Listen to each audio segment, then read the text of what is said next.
ನೀವು ನೋಡ್ತಾ ಇದ್ರೆ ನ್ಯೂಸ್ ಫಸ್ಟ್. ಇದು ವಿಶೇಷ ಸಂದರ್ಶನ. ನಾನು ವಿನಾಯಕ್ ಗಂಗೊಳ್ಳಿ. ಇಂದಿನ ಸಂದರ್ಶನದ ವಿಶೇಷ ಅತಿಥಿ ಬಿಜೆಪಿ ರಾಜ್ಯಾಧ್ಯಕ್ಷ BY ವಿಜೇಂದ್ರ ಅವರೇ. ಕಾರ್ಯಕ್ರಮಕ್ಕೆ ಸ್ವಾಗತ. ನಮಸ್ಕಾರ. ಈಗ ಮೈಸೂರು ಯುದ್ಧಕ್ಕೆ ರೆಡಿ ಆಗ್ತಾ ಇದ್ದೀರಿ ತಾವು? ಮೈಸೂರು ಈಗಾಗಲೇ ರಣರಂಗ ತಯಾರಾಗಿದೆ.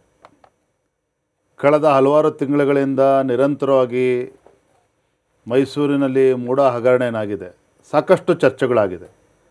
ನಾವು ಭಾರತೀಯ ಜನತಾ ಪಾರ್ಟಿ ಭಾಳ ಯಶಸ್ವಿಯಾಗಿ ಸದನದ ಹೊರಗಡೆ ಹೋರಾಟ ಮಾಡಿದ್ದೇವೆ. ಸದನದ ಒಳಗಡೆ ಚರ್ಚೆ ಮಾಡಬೇಕು ಅಂತ ಹೇಳಿದ್ರೆ ರಾಜ್ಯ ಸರ್ಕಾರ, ಮಾನ್ಯ ಮುಖ್ಯಮಂತ್ರಿಗಳು ಪಲಾಯನ ಮಾಡಿದ್ದಾರೆ. ಹಾಗಾಗಿ ನಮ್ಮ ಹೋರಾಟವನ್ನು ಮುಂದುವರಿಸ್ತಾ ಇದ್ದೇವೆ. ಈಗ ಸದನದಲ್ಲಿ ಹೋರಾಟ ಮಾಡಿದಿರಿ, ಆದರೆ ನಿಮ್ಗೆ ಹೋರಾಟ ಮಾಡೋಕ್ಕೆ ಸರ್ಕಾರ ಬಿಡ್ತಾ ಇಲ್ವಲ್ಲ? ಮೊನ್ನೆ ಪ್ರೊಟೆಸ್ಟ್ ಮಾಡಿದ್ರು, ಮಧ್ಯದಲ್ಲಿ ಎಲ್ಲರನ್ನ ಅರೆಸ್ಟ್ ಮಾಡಿದರು. ಈಗ ಸದನದಲ್ಲಿ ಹೋರಾಟ ಮಾಡಿದ್ರಿ, ಅರ್ಧಕ್ಕೆ ನಿಲ್ಲಿಸ್ಬಿಟ್ರು. ಈಗ ಪಾದಯಾತ್ರೆಗೆ ಹೋಗ್ತಾ ಇದ್ರಿ, ಈಗ ಪಾದಯಾತ್ರೆ ಮಾಡ್ಲಿಕ್ಕೆ ಬಿಡ್ತಾರಂತ ಏನು ಗ್ಯಾರಂಟಿ ಇದೆ? ಮುಖ್ಯಮಂತ್ರಿಗಳಿಗೆ ಆತಂಕ ಕಾಡ್ತಾ ಇದೆ. ಎಲ್ಲೋ ಒಂದು ಕಡೆ ಸುದೀರ್ಘ ರಾಜಕಾರಣದಲ್ಲಿ ಇರ್ತಕ್ಕಂಥ ಸಿದ್ದರಾಮಯ್ಯನವರು ಮೊದಲ ಬಾರಿಗೆ ಭ್ರಷ್ಟಾಚಾರದ ಆರೋಪಗಳು ಅವ್ರ ಮೇಲೆ ಬಂದಿದೆ, ಅವ್ರ ಕಾಂಗ್ರೆಸ್ ಸರ್ಕಾರದ ಮೇಲೆ ಬಂದಿದೆ. ವಾಲ್ಮೀಕಿ ಅಭಿವೃದ್ಧಿ ನಿಗಮದ ಹಗರಣ ಇರ್ಬೋದು, 187 ಕೋಟಿಯ ಹಗರಣ ಏನು ಈ ಕಾಂಗ್ರೆಸ್ ಸರ್ಕಾರ ಬಂದ ಮೇಲೆ ಲೂಟಿ ಹೊಡೆದು ಹೊರ ರಾಜ್ಯಕ್ಕೆ ತೆಗೆದುಕೊಂಡು ಹೋದರು. ಮತ್ತೊಂದು ಕಡೆ ಮೂಢ ಹಗರಣ, ಬಡವರಿಗೆ ಕೊಡಬೇಕಾಗಿರ್ತಕ್ಕಂಥ ನಿವೇಶನಗಳನ್ನು ಮನಸೋ ಇಚ್ಛೆಯವರ ಹಿಂಬಾಲಕರಿಗೆ ಕೊಟ್ಟು ಸಾವಿರಾರು ಕೋಟಿ ಇವತ್ತು ನುಕ್ಸಾನ ಇವತ್ತು ಮೂಡಾಗಿರ್ತಕ್ಕಂಥದ್ದು. ಮತ್ತೊಂದು ಕಡೆ ಮುಖ್ಯಮಂತ್ರಿಗಳ ಕುಟುಂಬಕ್ಕೆ ನಿವೇಶನ ಕೊಟ್ಟಿರ್ತಕ್ಕಂಥದ್ದು. ಇದು BJP ಸರ್ಕಾರ ತೆಕ್ಕಿದೆ, ಅದೆಲ್ಲವೂ ಮುಂದೆ ಚರ್ಚೆ ಮಾಡೋಣ. ಆದರೆ ಅಕ್ರಮವಾಗಿ ನಿವೇಶನಗಳು ಮುಖ್ಯಮಂತ್ರಿಗಳ ಕುಟುಂಬಕ್ಕೆ ಬಂದಿದೆ. ಹಾಗಾಗಿ ಈ ವಿಚಾರಗಳನ್ನು ಇಟ್ಕೊಂಡು ನಾವು ಹೋರಾಟವನ್ನು ಮುಂದುವರಿಸ್ತಾ ಇದ್ದೇವೆ. ಓಕೆ ಸರ್, ಈಗ ಈ ವಾಲ್ಮೀಕಿ ಹಗರಣದಲ್ಲೂ ಮೂಢ ಹಗರಣದಲ್ಲೂ CM ಅವ್ರ ವೈಯಕ್ತಿಕ ಪಾತ್ರ ಏನಿದೆ ಸರ್? ವಾಲ್ಮೀಕಿ ಅಭಿವೃದ್ಧಿ ನಿಗಮದಲ್ಲಿ 187 ಕೋಟಿ ಹಣವನ್ನು ಲೂಟಿ ಮಾಡಿ, ನಾನು ನೇರವಾಗಿ ಹೇಳ್ತೇನೆ, ಲೂಟಿ ಮಾಡಿದ್ದಾರೆ ಅಂತ ಯಾಕೆ ಹೇಳ್ತಾ ಇದ್ದೇನೆ ಅಂತ ಹೇಳಿದ್ರೆ, ಮುಖ್ಯಮಂತ್ರಿಗಳು ಒಪ್ಕೊಂಡಿದ್ದಾರೆ. ಸರ್ಕಾರ ಬಂದ ಮೇಲೆ ಚಂದ್ರಶೇಖರ್ ಅವರು ಆತ್ಮಹತ್ಯೆ ಮಾಡಿಕೊಂಡ ನಂತರದಲ್ಲಿ ಆ ಡೆತ್ ನೋಟ್ ನೋಡಿದ ಮೇಲೂ ಸಹ ಹಗರಣ ಆಗಿಲ್ಲ ಅಂತೇಳಿ ಸ್ವತಃ ಮುಖ್ಯಮಂತ್ರಿಗಳು ಹೇಳ್ತಾಯಿದ್ರು. ನಮ್ಮ ಸರ್ಕಾರದಲ್ಲಿ ಯಾವುದೇ ಹಗರಣ ನಡೆದಿಲ್ಲ ಅಂತ ಸ್ವತಃ ಮುಖ್ಯಮಂತ್ರಿಗಳು ಹೇಳ್ತಾಯಿದ್ರು.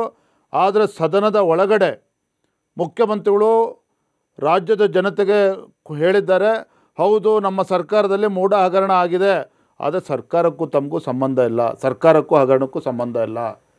ಮತ್ತೊಂದು ಕಡೆ ಹೇಳ್ತಾರೆ ಹಗರಣ ಆಗಿದೆ, ಆದರೆ ಈ ಹಗರಣಕ್ಕೂ ತಮಗೂ ಏನು ಸಂಬಂಧ ಇಲ್ಲ. ಎಲ್ಲೋ ಒಂದು ಕಡೆ ಮುಖ್ಯಮಂತ್ರಿಗಳಿಗೆ ಇವತ್ತು ಪಶ್ಚಾತ್ತಾಪ ಆಗ್ತಾಯಿದೆ. ಏನು ತಮ್ಮ ನೇತೃತ್ವದ ಕಾಂಗ್ರೆಸ್ ಸರ್ಕಾರ ಏನು ರಾಜ್ಯದ ಜನರಿಗೆ ಭರವಸೆನ ಮೂಡಿಸಿ ಬಂದಿದ್ರಿ, ಅನೇಕ ಆರೋಪಗಳನ್ನು ಮಾಡಿದ್ರು. BJP ಸರ್ಕಾರ ಇದ್ದಾಗ ಒಳ್ಳೆ ಕೆಲಸ ಮಾಡಿದರೂ ಸಹ 40% ಭ್ರಷ್ಟಾಚಾರದ ಆರೋಪಗಳನ್ನು ಮಾಡಿದರು.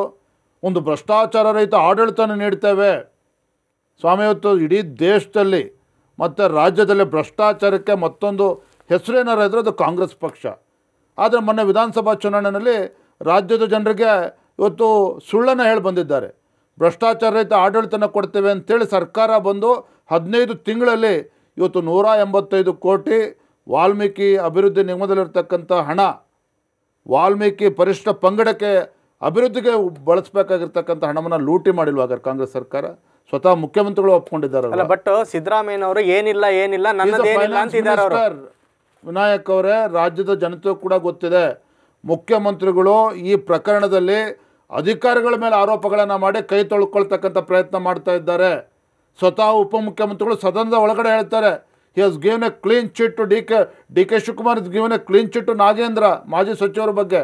ಮತ್ತೊಂದು ಕಡೆ ಮುಖ್ಯಮಂತ್ರಿಗಳು ಹೇಳ್ತಾರೆ ಅಧಿಕಾರಿಗಳು ಮಾಡಿದ್ದಾರೆ, ಇದಕ್ಕೂ ಸರ್ಕಾರಕ್ಕೂ ಸಂಬಂಧ ಇಲ್ಲ ಅಂತೇಳಿ ಮುಖ್ಯಮಂತ್ರಿ. ಆದರೆ ಇವತ್ತು ರಾಜ್ಯದ ಜನರು ಕೇಳ್ತಾ ಇರ್ತಕ್ಕಂಥ ಪ್ರಶ್ನೆ, ಮಾನ್ಯ ಮುಖ್ಯಮಂತ್ರಿಗಳು ಸಿದ್ದರಾಮಯ್ಯನವರೇ, ತಾವು ಮುಖ್ಯಮಂತ್ರಿಗಳು ಹಣಕಾಸು ಸಚಿವರಲ್ವಾ? ಹಾಗಾದರೆ ಹಣಕಾಸಿನ ಸಚಿವರಾಗಿ ತಮ್ಮ ಜವಾಬ್ದಾರಿ ಇಲ್ವಾ? 100 ಕೋಟಿ ಹೊತ್ತು ನಮ್ಮ ರಾಜ್ಯದಿಂದ ಹೊರ ರಾಜ್ಯಕ್ಕೆ ಹೋಗ್ತದೆ ಅಂತ ಹೇಳಿದ್ರೆ ಸರ್ಕಾರ ಅದಕ್ಕೂ ಸಂಬಂಧ ಇಲ್ಲ ಅಂತ ಹೇಳೋದಾದರೆ, ಮುಖ್ಯಮಂತ್ರಿಗಳು ಅದಕ್ಕೂ ಸಂಬಂಧ ಇಲ್ಲ ಅಂತ ಹೇಳೋದಾದರೆ, ಹಣಕಾಸಿನ ಸಚಿವರಿಗೂ ಈ ಹಗರಣಕ್ಕೂ ಸಂಬಂಧ ಇಲ್ಲ ಅಂದರೆ ಮತ್ತು ಯಾರಿಗಿದೆ ಸಂಬಂಧ ಆಗಾದರೆ? ನ್ಯೂಸ್ ಫಸ್ಟ್ ನಿರ್ಭೀತಿಯಿಂದ ನಿಮ್ಮ ಪರವಾಗಿ.